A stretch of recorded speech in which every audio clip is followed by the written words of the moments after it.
부동산 간단 부간유. 안녕하세요. 매일 부동산 간단 뉴스 부간유입니다. 외국인 부동산 쇼핑 막는다. 수도권 전역 실거주 안 하면 집 못 산다. 정부가 서울, 경기, 인천 30곳을 외국인 토지거래 허가구역으로 지정해 외국인의 부동산 투기를 제한하려고 합니다. 이 구역에서는 외국인이 주택을 살 경우 4개월 내 입주 및 2년 실거주 의무가 생깁니다. 외국인 주택 거래가 급증하면서 문제가 심화되었습니다. 외국인의 수도권 주택 매수는 2022년 4,568건, 2023년 6,363건, 2024년 예상 7,296건, 2025년엔 7,596건까지 늘어날 것으로 추정됩니다. 투기 우려 지역인 강남 3구, 용산구 등은 규제 강화. 외국인이 30억 원 이상 아파트를 사는 경우 70%가 실거주 목적이 아닌 것으로 조사되어 이들 지역은 더욱 철저한 규제가 적용됩니다. 특히 주목할 점은 외국인의 자금 출처, 비자, 송금 이력까지 확인하는 강력한 규제가 도입되며 이를 어길 경우 10%의 취득과 과징금이 부과된다는 사실입니다. 서울 마지막 달동네, 대단지 아파트로 재탄생. 언제 입주 가능할까? 서울 4대 판자촌이 대규모 재개발로 전환 중입니다. 노원 백사마을, 3,178가구 올해 하반기 착공, 2029년 상반기 준공 예정. 강남 구룡마을, 3,739가구 기본 설계 진행 중. 서초 성비마을, 1,600가구 기본 설계 중. 성북 정릉골, 1,411가구 이주 및 철거 준비 중. 오랜 시간 미뤄졌던 재개발이 속도를 내고 있습니다. 백사마을은 16년 만에 착공 확정되었으며 입주민 이주율 98% 달성, 현재 철거 65% 진행 중입니다. 구룡마을은 공공주택 플러스 공동주택 포함한 대단지로 조성되며 강남권 대규모 개발로 주목받고 있습니다. 달동네 재개발이 갖는 의미. 열악한 주거 환경 개선과 함께 서울의 주거 안정을 위한 핵심 사업으로 평가됩니다. 특히 백사마을은 서울 마지막 달동네로 불릴 만큼 상징성이 큽니다. 이번 재개발은 단순한 주택 건설을 넘어 서울 도시계획의 전환점이 될 수 있다는 점에서 큰 의미가 있습니다. 사업 속도는 이주율, 공사비, 설계 확정 등 변수에 따라 달라질 수 있으나 전반적으로 2029년 전후로 본격적인 입주가 가능할 전망입니다. 아파트값 부담에 빌라로 눈 돌린 투자자들. 서울 빌라 거래 33% 급증한 이유는 서울 연립 다세대 거래량이 급증했습니다. 2025년 2분기 서울 연립 다세대 주택 거래량은 9,175건으로 전분기 대비 33.7% 증가, 전년 동기 대비 52.3% 증가한 수치입니다. 아파트값 급등과 전세난이 주요 원인입니다. 아파트 매매 가격이 크게 오르면서 상대적으로 저렴한 빌라에 수요가 몰리고 있으며 전세 대란과 고시원, 반지하 풍기 현상까지 더해져 중저가 주거 대안으로 주목받고 있습니다. 재개발 기대감이 투자 수요를 자극하고 있습니다. 특히 강북, 성북, 중랑, 은평구 등 재개발 가능성이 있는 지역 중심으로 거래가 급증하고 있으며 노후 주택이 밀집된 지역을 중심으로 투자 대기 수요가 움직이는 모습입니다. 특히 주목할 점은 서울 외곽 저평가된 연립, 다세대 주택에 대한 관심이 다시 높아지고 있다는 사실입니다. 정부가 공급 부족 문제를 안고 있는 상황에서 재개발 가능성 있는 빌라가 투자 대안으로 떠오르는 흐름은 당분간 이어질 수 있다는 분석입니다. 성수는 이미 올랐다. 자양동 49층 재개발로 제2의 성수 되나? 자양사동 A구역, 최고 49층 3,000가구 규모로 재개발 추진. 자양사동 A구역은 최근 정비계획이 지정되었으며 총 2,999가구 규모의 대단지로 개발됩니다. 2024년 상반기 착공 목표이며 성수 오직으로 불리며 큰 관심을 받고 있습니다. 자양동 일대 전반적으로 재정비 사업 본격화. 자양역 주변에만 모아타운 7곳 지정.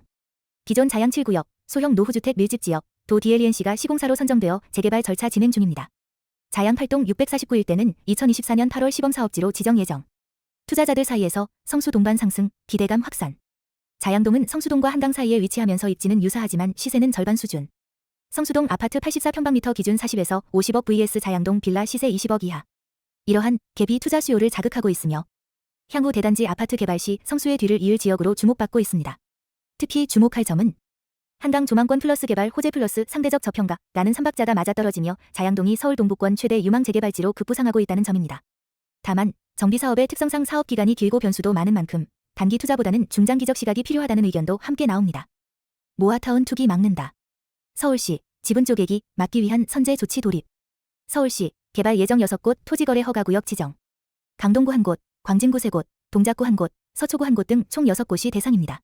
개인 소유 골목길 등의 땅을 여러 명에게 쪼개 팔아 투기 수단으로 악용하는 행위를 사전에 차단하려는 목적입니다. 지정 기간은 8월 2일부터 내년 2월 1일까지 약 6개월간입니다. 공공재개발 후보지 중 투기 우려 높은 지역의 선제적 조치. 특히 20년 이상 공원 등 도시계획시설로 묶여있던 지역들이 토지보상 문제로 개발이 지연되자 최근 공원 해제와 함께 투기 움직임이 포착되어 추가적으로 허가구역으로 편입되었습니다. 지분 쪼개기 통한 허위 수요 차단이 핵심. 공공주택 공급을 원활히 하기 위한 정책적 조치로 해당 지역에서는 주거지 6평방미터 이상, 상업지 15평방미터 이상 거래 시 토지거래 허가가 필요하게 됩니다. 서울시는 앞으로도 개발 방향에 따라 제한구역을 탄력적으로 지정, 변경해 투기 수요를 차단하고 실수요자 중심의 개발을 유도할 계획입니다. 핵심은 서울시가 모아타운이라는 점일도 주거지 개발 정책을 추진하면서도 이를 악용한 투기 움직임을 강력히 사전에 차단하려는 점입니다. 부동산 시장이 불안정해질 수 있는 조짐을 막기 위해 제도 정비와 현장 대응을 병행하는 선제 전략이라고 볼 수 있습니다. 서울 집 사러 오던 외지인들 발길 뚝. 대출 조이자 투자 심리 위축. 7월 외지인의 서울 집합 건물 매수 8% 감소. 외지인 서울 제외 16개시 도 매수 건수 6월 4,803명 7월 4,425명 약 7.85% 감소. 외지인 매수 건수 감소는 2023년 3월 이후 처음 있는 현상입니다. 서울 인접 지역도 외지인 투자 감소 뚜렷. 강원 마이너스 32.9%, 부산 마이너스 20.3%, 충북 마이너스 17%, 경기 마이너스 9.2% 등 서울 외 지역도 전월 대비 하락세를 보였습니다. 경기도 역시 10.9% 감소, 수도권 전반에 걸쳐 투자 심리 위축이 확인되고 있습니다. 원인은 6.27 대책, 대출 규제 플러스 실거주 의무 강화, 토지거래 허가구역 확대, 실거주 요건 강화 등의 규제 대책이 외지인의 단기 투자를 억제한 주요 원인으로 보입니다. 외국인 매수자 수도 208명으로 전월 대비 소폭 증가했지만 2021년 5월 이후 두 번째로 높은 수준입니다. 핵심 포인트는 대출 조이기와 실거주 의무라는 규제가 맞물리며 단기 시세 차익을 노리던 외지인 투자자들이 발을 빼기 시작했다는 점입니다. 특히 서울 주요 지역의 투자 열기가 정부 정책에 따라 빠르게 진정되고 있다는 것은 향후 부동산 시장 흐름 예측에도 중요한 시사점을 줍니다. 이대역 초역세권, 염리 4구역, 10년 만에 재개발 재개. 1120 가구 대단지 들어선다. 염리 4구역, 1120 가구 규모 아파트 단지로 재개발 본격화. 이 중 258 가구는 임대주택으로 공급 예정이며 서울 지하철 2호선 이대역에서 도보 250m 이내의 초역세권 입지를 자랑합니다. 2015년 뉴타운 해제로 좌초됐던 사업이 10년 만에 부활. 2003년 뉴타운으로 지정됐다가 주민 반대로 2015년 해제되었던 사업입니다. 이번에 서울시 도시계획위원회에서 정비구역 지정안이 가결되며 사업이 본궤도에 올랐습니다. 교육, 교통, 생활인프라 모두 갖춘 입지. 주변에 한서초, 용강초, 서울여중, 고, 숙문중, 고 등 학군이 밀집해 있고 대형 상가, 도로, 공공교통축 등 도시기반 시설도 함께 조성됩니다. 연세대, 이화여대와도 가까운 중심 입지하는 점에서 향후 주거 선호도도 높을 것으로 보입니다. 핵심 포인트는 뉴타운 해제지에서 도심 명품 주거지로의 전환이라는 상징성입니다. 서울시는 이번 사업을 통해 주거 환경 개선 플러스 공공시설 확충 플러스 정주성 확보라는 세 마리 토끼를 잡겠다는 계획입니다. 계속 오르긴 하는데 서울 아파트값 28주째 상승 속도는 주춤. 서울 아파트값 28주 연속 상승, 전국은 10주 연속 상승. 8월 둘째 주 기준 서울 아파트 매매 가격 지수는 전주 대비 0.1% 상승. 전국은 0.01%, 수도권은 0.02% 각각 상승했습니다. 상승폭이 둔화된 배경에는 지역별 편차와 실수요 위주 움직임.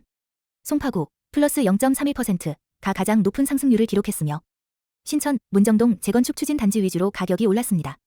강동구 플러스 0.24%, 성동구 등도 뒤를 이었습니다. 일부 지역은 여전히 하락세. 서초구 마이너스 0.1%, 반포, 잠원동 위주 하락. 전세시장은 전체적으로 소폭 상승, 전국 플러스 0.01%. 그러나 서울은 플러스 0.05% 상승에 그쳤고 서초구 등 일부 지역은 하락세 지속. 핵심 포인트는 서울은 여전히 상승세지만 시장의 열기는 식어가고 있다는 흐름입니다. 재건축 기대감이 있는 지역을 중심으로 상승이 나타나고 있으나 고가 단지나 이미 가격이 많이 오른 지역은 조정 국면에 접어든 모습입니다. 구독 좀